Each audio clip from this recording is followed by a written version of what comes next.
On les revoit tous ensemble, réunis pour une toute dernière fois.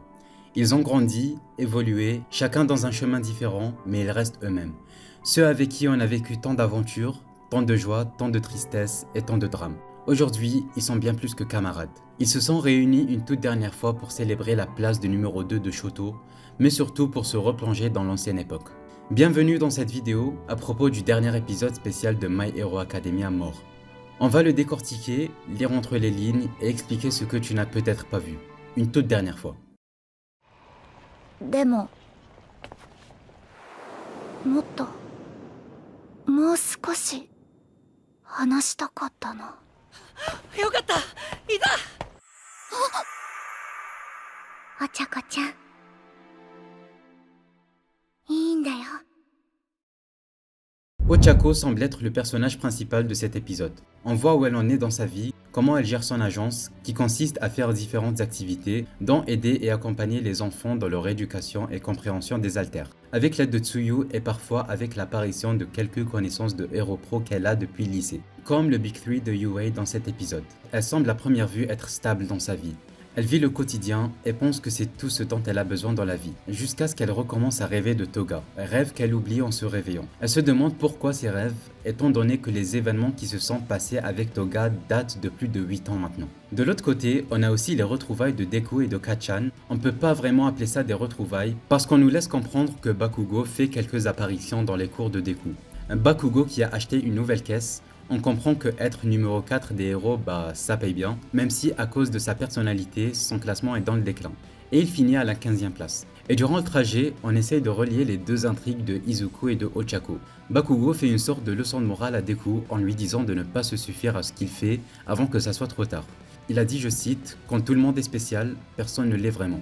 On a donc une remise en question de Deku qui jusqu'à présent fait tout ce qu'il a envie de faire depuis le début de la série. Inspirer les gens grâce à son expérience et son vécu en tant que le plus grand des héros, tout en exerçant le métier de super-héros aux côtés de ses camarades et de ses collègues.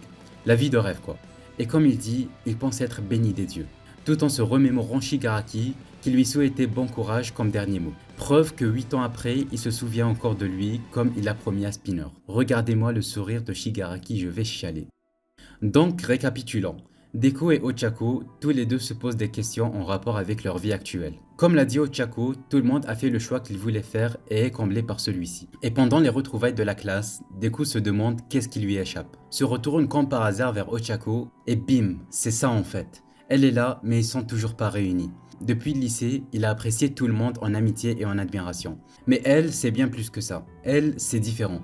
Elle faisait toujours passer les autres avant elle, quitte à risquer sa propre vie. En 8 ans, et malgré toutes leurs rencontres dans cette période, il voulait plus, lui parler encore plus, passer plus de temps avec elle, apprendre à la connaître encore plus, réduire ses distances, faites de tout ce qui ne se sont jamais dit.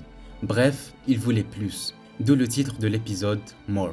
Et à ce moment-là, tout s'explique. Les rêves d'Ochako étaient en fait Toga qui vivait en elle et qui l'a poussée à vivre sa vie comme elle le mérite. Rêves qui sont revenus au moment où Deku et Ochako se voyaient de plus en plus. Tous les chemins convergent dans cette rue.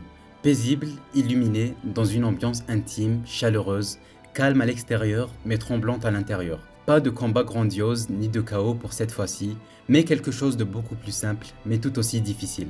Une confession. Deux âmes qui se cherchaient depuis toujours, mais qui n'osaient pas se retrouver. Merci Horikoshi pour la canonisation de cette relation. On a enfin notre vraie fin. On était plein à attendre un baiser dans cette scène, mais il y a une signification à la poignée de main qui se sont faites. Horikoshi aime depuis toujours dessiner les mains, et pour lui, c'est la deuxième chose la plus émotive dans le corps humain après le visage. C'est pour ça qu'il a choisi de faire une poignée de main. Même si un baiser à ce moment-là, ça aurait été beaucoup plus beau. Personnellement, je veux à tout prix voir à quoi cette relation va ressembler dans éventuellement un 5e et dernier film. Je sais pas vous, mais ça me fait super plaisir de revoir notre chère classe qui nous transmet une bonne ambiance de fou et de l'optimisme dans tout ce qu'on voit autour de nous. On a une dernière intervention de celle-ci contre de pauvres voleurs qui ont juste braqué une banque et il y a littéralement une équipe d'Avengers qui vient les pull-up. Donc là, tu jettes un coup d'œil au rétro, tu vois Ingenium le numéro 13, Kacchan le numéro 15, Shoto le numéro 2 et Deku le plus grand des héros. Perso, j'aurais freiné bien sagement et bien descendu du fan.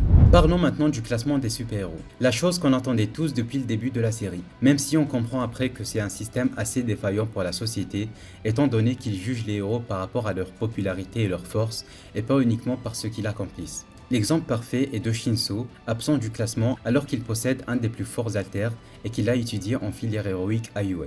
En numéro 10, on a Monoma alias Phantom Thief. J'étais trop content de le voir dans le top 10, c'est l'un de mes persos préférés et je trouvais aussi son intrigue par rapport au fait qu'être le personnage principal hyper intéressante. En 9ème position, on a Tantapulp.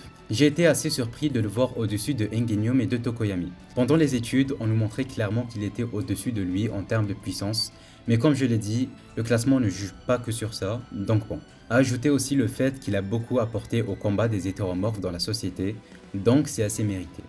En 8ème place, on a Wash. Voilà, respect.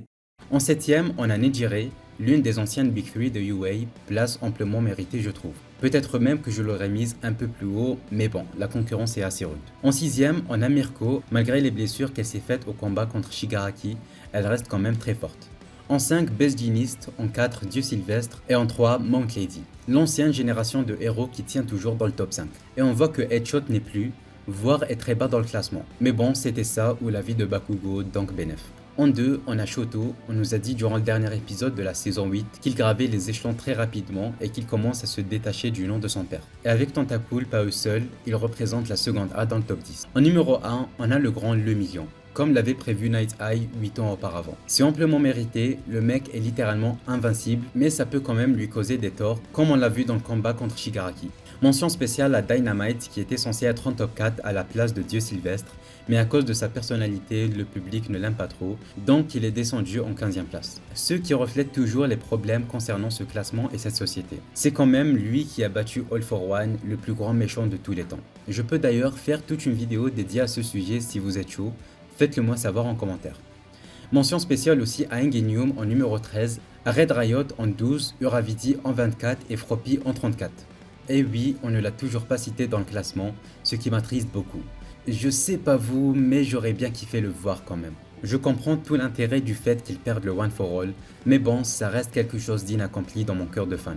Voir des coups en mode surcheaté avec cet alter en numéro 1, ça aurait été beaucoup trop beau. Mais bon, notons aussi l'absence de All Might de cet épisode. Voilà, c'est tout ce que j'avais à dire sur cet épisode. Si tu es resté jusqu'à cette partie de la vidéo, fais-le moi savoir en commentaire. Et pour ceux qui se demandent, oui, je suis bel et bien de retour, et prêt à être beaucoup plus actif. Que ce soit sur cette chaîne YouTube, en vidéo ou en short, ou bien même sur TikTok et Insta qui se trouvent en description.